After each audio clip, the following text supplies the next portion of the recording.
রানী একটি সুন্দর দুর্গে থাকতেন। তার একটি কন্যা ছিল, যার স্বপ্ন সে দেখেছিল। সন্তানের কালো চুল এবং সাদা ত্বক ছিল, অতএব তারা তাকে ডাকলেন স্নো হোয়াইট। এরপরেই রানী মারা গেলেন। রাজা দীর্ঘদিন শোক করলেন না। 1 বছর পরে তিনি নতুন রানীকে প্রাসাদে নিয়ে এসেছিলেন। তিনি সুন্দরী ছিলেন, তবে রাগ করেছিলেন। মহিলাটি তার সাথে একটি জাদু আয়না নিয়ে এসেছিল। প্রতিদিন তিনি তার প্রতিচ্ছবিটিকে প্রশংসা করেছিলেন এবং তাকে একটি প্রশ্ন জিজ্ঞাসা করেছিলেন, বিশ্বের সবচেয়ে সুন্দরীকে? আয়না সর্বদা কেবল সত্য বলেছে, অতএব এটি সততার সাথে রানীর সৌন্দর্যের প্রশংসা করেছে এবং মহিলা সুখের সাথে সজ্জিত হয়েছে। স্নো হোয়াইট বৃদ্ধি পেয়েছে এবং প্রতি বছর তার সৌন্দর্য উজ্জ্বল করে, এবং এখন আয়নার সাথে কথা বলতে গিয়ে রানী প্রতিক্রিয়া শুনেছিলেন যে এখন তিনি বিশ্বের সবচেয়ে সুন্দরী নন। তবে স্নো হোয়াইট রানী নিজের প্রাসাদে এটি সহ্য করতে যাচ্ছিলেন না। তিনি তার বিশ্বস্ত দাসকে রাজকন্যাকে এক দুর্ভেদ্য ঝলকে নিয়ে যাওয়ার এবং হত্যা করার নির্দেশ দিয়েছিলেন, কিন্তু চাকর রানীর জন্য মিষ্টি মেয়েটিকে হত্যা করতে পারেনি। তিনি রাজকন্যাকে একটি অন্ধকার জঙ্গলে নিয়ে এসে তাকে ছেড়ে দিলেন এবং সে নিজেই দুর্গে ফিরে এসে রানীকে জানিয়েছিল যে সে তার আদেশ অনুসরণ করেছে। দীর্ঘদিন ধরে রাজকন্যা বনের মধ্যে ঘুরে বেড়াত পথে সমস্ত ধরনের বনবাসী তাকে সহায়তা করেছিল।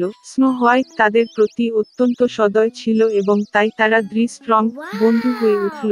সন্ধ্যার দিকে রাজকন্যা দুর্ঘটনাক্রমে একটি ছোট্ট বাড়িতে হোঁচট খেয়েছিল। তিনি সেখানে গিয়ে দেখলেন যে বাড়িতে কেউ নেই। টেবিলটি 7 জনের জন্য সেট করা হয়েছিল এবং শোবার ঘরে 7টি খাট ছিল এবং এই বাড়ির সমস্ত কিছুই খুব ছোট ছিল। সুতরাং স্নো হোয়াইট বুঝতে পেরেছিল যে এখানে 7টি ছোট মানুষ বাস করে। দীর্ঘ এবং কঠিন যাত্রা শেষে তিনি একটি বিছানায় শুয়ে পড়লেন এবং দ্রুত ঘুমিয়ে পড়লেন। 7 বামন গভীর রাতে বাড়ি ফিরেছিল। অপ্রত্যাশিত অতিথির উপস্থিতিতে তারা বিস্মিত হয়েছিল। স্লিপিং স্নো হোয়াইট এত মনোমুগ্ধকর ছিল যে বামরা তাকে ঘুমাতে দেওয়ার সিদ্ধান্ত নিয়েছিল এবং তাকে জাগিয়ে তুলেনি। সকাল এসেছে, স্নো হোয়াইট জেগে উঠল।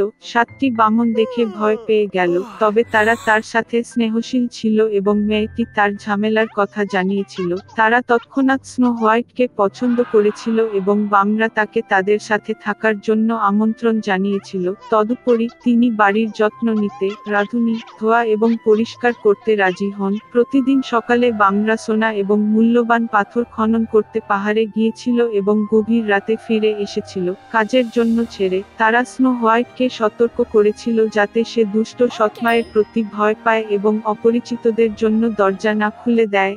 এই সময় রানী যথারীতি গোপন কক্ষে যান জাদু আয়নার সাথে কথা বলতে, কিন্তু আয়না হঠাৎ করে বলেছিল যে তিনি বিশ্বের সবচেয়ে সুন্দরী নন। তবে স্নো হোয়াইট, যে রাজকন্যা এখনো বেঁচে আছে এবং ঘরে জিনোমাদের সাথে থাকে। রানী খুব রেগে গেলেন এবং স্নো হোয়াইটকে নিজেই ডিল করার সিদ্ধান্ত নিয়েছিলেন। তিনি একটি গোপন কক্ষে গিয়ে সেখানে একটি বিষাক্ত আপেল রান্না করেছিলেন। এটি বাইরের দিক থেকে খুব সুন্দর ছিল, তবে কেউ যদি একটি টুকরো এমনকি খায় তবে সে অবশ্যই মারা যায়। আপেলটি প্রস্তুত হয়ে গেলে রানী পুরানো বণিকে পরিণত হয়ে বামনদের বাড়িতে এল। মিষ্টি বুড়ো মহিলাকে দেখে স্নো হোয়াইট তার জন্য দুঃখিত হলেন। সে কোনো সন্দেহ না করে বাড়ি ছেড়ে চলে গেল।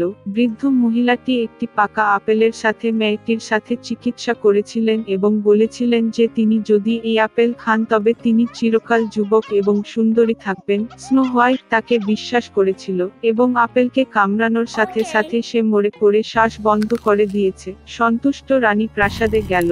সন্ধ্যায় বামরা কাজ থেকে ফিরে এসে স্নো হোয়াইটকে মাটিতে পড়ে থাকতে দেখেছিল। সে নিঃশ্বাস ফেলছিল না। তারা এত জোরে কাঁদতে লাগলো যে তাদের কান্না শুনতে পেয়েছিল পাশের জঙ্গলে শিকার করা সুদর্শন রাজপুত্র। কি রকম চিৎকার উঠেছে যে সমস্ত প্রাণীকে ভয় পেয়েছিল তা তার কাছে আকর্ষণীয় হয়ে উঠল।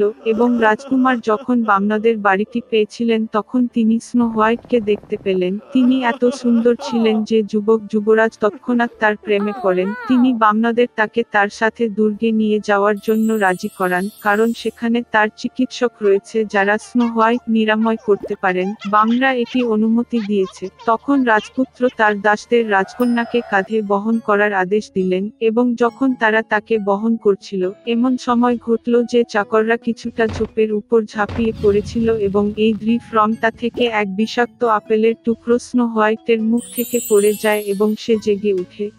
যুবরাজকে দেখে মেয়েটিও তার প্রেমে পড়ে যায় এবং তাকে বিয়ে করতে রাজি হয়। তারা তাদের দুষ্ট সৎ মাকে বিবাহের আমন্ত্রণ জানিয়েছিল, ক্রোধের কারণে যে স্নো হোয়াইট এখনো বেঁচে আছে এবং এখন তার দীর্ঘ ও সুখী জীবন তার জন্য অপেক্ষা করছে। রানী জাদু আয়নাকে ভেঙেছিল এবং এর মধ্যে আর কখনো তাকাতে হয়নি।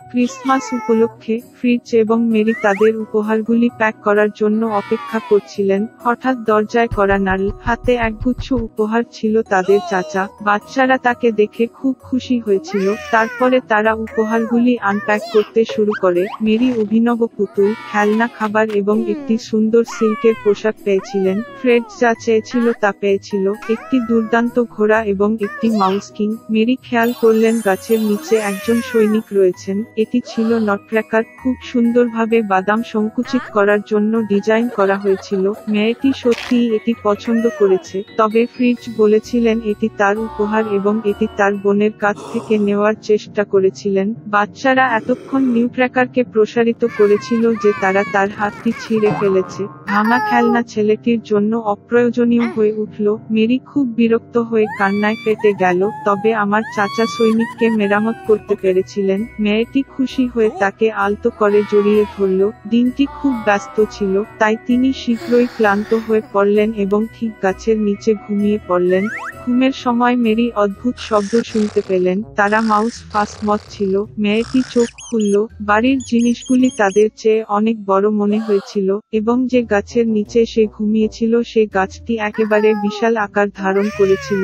মেরি বুঝতে পেরেছিলেন যে এটি যে বস্তুগুলি বৃদ্ধি পেয়েছিল তা নয়, বরং সে হ্রাস পেয়েছিল। হঠাৎ তার সেনাবাহিনী নিয়ে মাউস কিং অবাক হওয়া মেয়েটির চোখের সামনে উপস্থিত হল। মেরি খুব ভীতু হয়ে পালাতে চাইলেন, কিন্তু বিশাল ইঁদুর তাকে থামিয়ে দিয়েছিল এবং তারপরে একটি অলৌকিক ঘটনা ঘটল। নিউক্র্যাকার তার পায়ে ঝাঁপিয়ে পড়ে মেয়েটিকে ধরল। তারা তৎক্ষণাৎ বইয়ের শেলফে গাছটি উপরে উঠেছিল এবং এটি ফ্রেডজের খেলনাগুলিতে পৌঁছে। চীনের সৈন্যদের পুরো সংগ্রহ ছিল। নিউক্র্যাকার সাহায্যের জন্য ডেকেছিল। সৈন্যরা সঙ্গে সঙ্গে তাদের পায়ে ঝাঁপিয়ে পড়ে তার পিছনে দৌড়ে গেল। নটক্র্যাকার সেনাবাহিনীর কমান্ড গ্রহণ করলেন এবং সৈন্যরা মাউস রাজার সেনাবাহিনীর সাথে লড়াই করতে লাগলো। খেলনা এবং ইঁদুরগুলির মধ্যে লড়াই ছিল মারাত্মক, তবে দুর্ভাগ্যক্রমে অনেকগুলি ইঁদুর ছিল এবং নিউক্র্যাকার বাহিনী পরাজয়ের শিকার হতে শুরু করে। মেরি এটি দেখে তার লুকানোর জায়গা থেকে দৌড়ে গেল। সে তার জুতোটি মাউস কিংয়ের দিকে ছুঁড়ে মারল এবং তাকে সরাসরি মাথায় আঘাত করল এবং সে অজ্ঞান হয়ে মেঝেতে পড়ে গেল।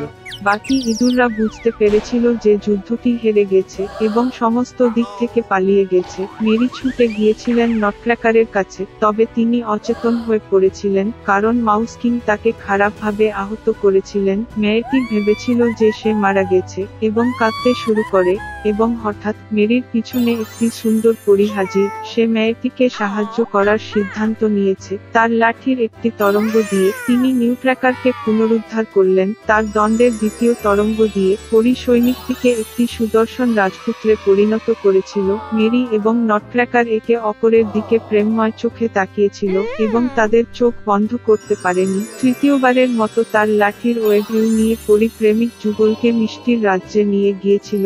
সেখানকার গাছগুলি মিছরি দিয়ে তৈরি হয়েছিল এবং ফুলগুলি মার্বেল দিয়ে তৈরি হয়েছিল। এটি একটি দুর্দান্ত জায়গা ছিল। মরিয়ম আনন্দে এক সেকেন্ডের জন্য চোখ বন্ধ করল এবং হঠাৎ তিনি তার মায়ের কণ্ঠস্বর শুনতে পেলেন, যিনি তাকে নাম দিয়ে ডাকেন। চোখ খুলতেই মেয়েটি তার মাকে দেখেছিল, যে তাকে বিভ্রান্তিতে দেখছিল।